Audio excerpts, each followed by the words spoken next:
ஆன்மீக அன்பர்கள் அனைவருக்கும் வணக்கம். உங்களையெல்லாம் இந்த ஆன்மீக சேனல் மூலியமாக சந்திக்கிறதுல நான் ரொம்பவும் சந்தோஷப்படுறேன். நாங்கள் போடுற வீடியோலாம் உங்களுக்கு பிடிச்சிருந்ததுன்னா நீங்கள் லைக் பண்ணுங்கள், ஷேர் பண்ணுங்கள், குளத்தூர் பாபா டெம்பிள் சேனலுக்கு நீங்கள் சப்ஸ்கிரைப் பண்ணுங்கள். நீங்கள்லாம் எங்களோட வரும்பொழுது இன்னும் நிறைய விஷயங்களை நாங்கள் சொல்ல கடமைப்பட்டிருக்கோம். இன்னைக்கு தளிகை என்பது என்ன, இந்த வீட்டு பூஜையை எல்லாரும் இந்த புரட்டாசி மாதத்தில் எப்படி செய்கிறாங்க அப்படிங்கிறத பற்றி தான் இந்த பதிவு. இந்த பதிவை நீங்கள் பார்த்ததுக்கப்புறம் இதில் இவ்வளோ விஷயங்கள் இருக்கா அப்படின்றத கூட நீங்கள் தெரிஞ்சுப்பீங்க. பலருக்கு தெரிஞ்சிருக்கலாம், சிலருக்கு தெரியாமல் இருக்கலாம். அவங்களுக்கு இந்த பதிவு ரொம்பவும் பயனுடையதாக இருக்கும். வாங்க.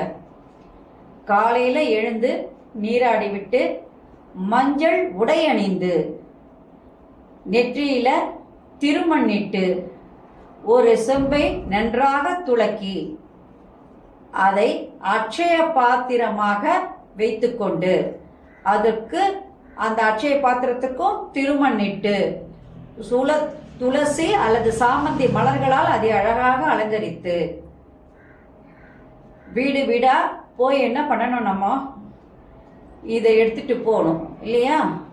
அப்படி போகும்போது என்ன பண்ணுவாங்கன்னா, கோவிந்தா ஹரி கோவிந்தா வெங்கடரமணா கோவிந்தா என்று முழக்கமிட்டு கொண்டே செல்வார்கள். கோவிந்தா ஹரி கோவிந்தா வெங்கடரமணா கோவிந்தா அப்படின்னு சொல்லி பெருமாளின் திருநாமத்தை மனதார உச்சரித்து கொண்டு வீடு வீடாக சென்று பக்தர்கள் பிச்சையாக இடுகின்ற அரிசியை கொண்டு வந்து நம் வீட்டில் சமைக்கும் அரிசியோடு கலந்து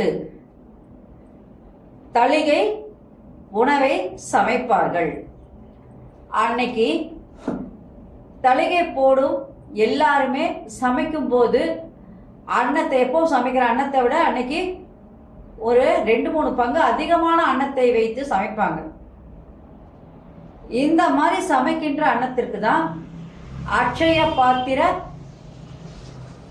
பிரார்த்தனை என்று பெயர்.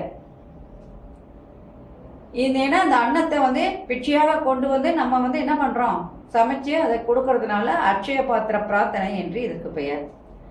அன்னைக்கு என்ன பண்ணுவாங்கன்னா, பூஜை அலமாரியாக நன்றாக துடைத்து படங்களுக்கு சந்தன குங்குமம் எல்லாம் இட்டு சாமந்தி மலர்களால் அழகாக படங்களை அலங்கரித்து பெருமாள் லட்சுமி படங்களுக்கு துளசி சாமந்தி மலர்களை கொண்டு அலங்காரம் செய்து துளசி தீர்த்தம் கண்டிப்பா அன்னைக்கு வைக்கணும். துளசி தீர்த்தம் தயார் பண்ணி வச்சுட்டு தூப தீப ஆராதனைகள்லாம் காட்டிட்டு ஒரு தலைவாழை இடையை போட்டு அதில் அட்சய பாத்திர பிரார்த்தனை அன்னம் இருக்கு இல்லையா, நம்ம ஏற்கனவே சமையல் பண்ணி வச்சிருக்க அன்னம், அதை அதில் படைத்து அந்த அன்னத்தில் பெருமாள் திருமுகத்தை போல தளிகையிட்டு அதுக்கு என்ன பண்ணுவாங்கன்னா, அப்படியே அழகாக போட்டு தளிகை போடுவாங்க. பின்பு நம் வழக்கப்படி உணவுகள், பழங்கள், இனிப்பு வகைகள், கார வகைகள், சர்க்கரை பொங்கல், வடை, பாயசம் இவைகள் எல்லாமே படையிலிட்டு தேங்காய், வெற்றிலை, பாக்கு, பூ எல்லாம் வச்சு பூஜைக்கு என்ன பண்ணுவாங்கன்னா தயாராக வேண்டும்.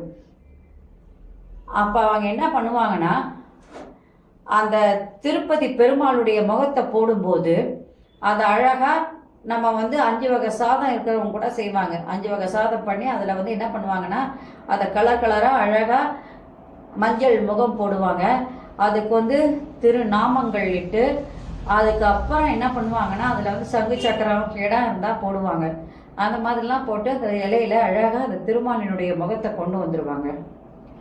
அது மட்டும் இல்லாமல் அன்றைய தினம் கோவிந்தாய நமக என்று 108 முறை அல்லது 1008 முறை அந்த போற்றிகள் சொல்லி திருமாலின் படத்திற்கு மலர்களால் வழிபாடு செய்யலாம். அதன் பின்பு கிருஷ்ணாஷ்டகம், விஷ்ணு தோத்திரங்கள், விஷ்ணு சகஸ்ரநாமம், சுதர்ஷ்ண அஷ்டகம், ஸ்ரீராமர் பஞ்சரத்தினம், லக்ஷ்மி ஐக்ரீவர் பஞ்சரத்தினம், வெங்கடேச தோத்திரங்கள் போன்ற எதை வேண்டுமானாலும் நம்ம அன்னைக்கு தெரிஞ்சா பார்க்காம சொல்லலாம், தெரியலனா புத்தகத்தை பார்த்து படித்து பஜனைகள் செய்து தூப தீப ஆராதனைகளை எல்லாம் செய்து முடித்த பின்பு பெருமாளை நாம் என்ன பண்ணணும்? கோவிந்தா கோவிந்தா என்று கூறி நம் வீட்டிற்கு வரும்படி அழைக்க வேண்டும். ஒரு சிலரை பார்த்தீங்கன்னா இது ஒரு சிலர் வழக்கம். ஒரு சிலர் என்ன பண்ணுவாங்கன்னா, சாதம் போட்டு அதுக்கு பருப்பு, நெய், சாம்பார், கூட்டுக்கறி, பொரியல், வடை, பாயசம், சக்கரை பொங்கல் இதெல்லாம் வச்சு அவங்க படையல் போடுவாங்க. இன்னும் ஒரு சிலருக்கு என்னன்னா, சித்திரா அன்னங்கள் என்ற பெயர்ல 5 வகை சாதம் கிளறுவாங்க. முதல்ல தேங்காய் சாதம், தயிர் சாதம், புளி சாதம், சாம்பார் சாதம், அப்புறம் தயிர் சாதம், இல்லை சக்கரை பொங்கல், வெண்பொங்கல், இது மாதிரி ஏதாவது ஒரு 5 வகையை செஞ்சு அந்த 5 சாதங்களையும் வட்ட வட்டமாக இலையில வைப்பாங்க.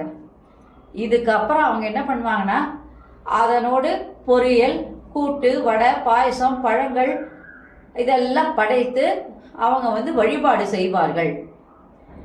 இந்த வழிபாடுகள் எல்லாம் முடிந்த பின்பு அவங்க ஆராதனையெல்லாம் முடிச்சிடுறாங்க, வழிபாடுகளை முடிச்சிடுறாங்க. அதுக்கப்புறம் அந்த அன்னத்தையெல்லாம் எடுத்து உறவினர்கள், நண்பர்கள், அருகில் உள்ளவர்கள் எல்லாரையும் அன்னைக்கு அழைச்சி இந்த அன்னதானத்தையெல்லாம் என்ன பண்ணுவாங்கன்னா, அன்னைக்கு நிறைய கொட்டி அன்னதானம் அடிச்சிருப்பாங்க எல்லாருமே.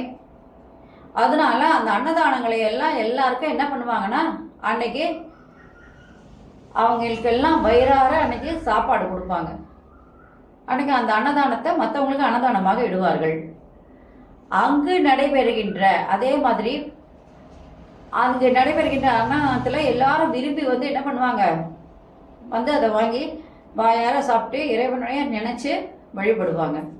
அது மட்டும் இல்லாமல் நம்மெல்லாம் அன்னைக்கு கோயில்களில் நீங்கள் போய் பார்த்தீங்கன்னா விசேஷமான பூஜைகள் நடைபெறும், அபிஷேகங்கள் நடைபெறும், ஆராதனைகள் நடைபெறும், அன்னதானங்கள் நடைபெறும்.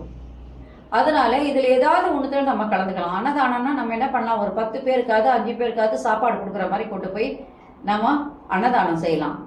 கோயில் பூஜை நடக்குது அப்படின்னு சொன்னால் அந்த பூஜைக்கு தேவையான பொருட்களை கொண்டு போய் கொடுக்கலாம்.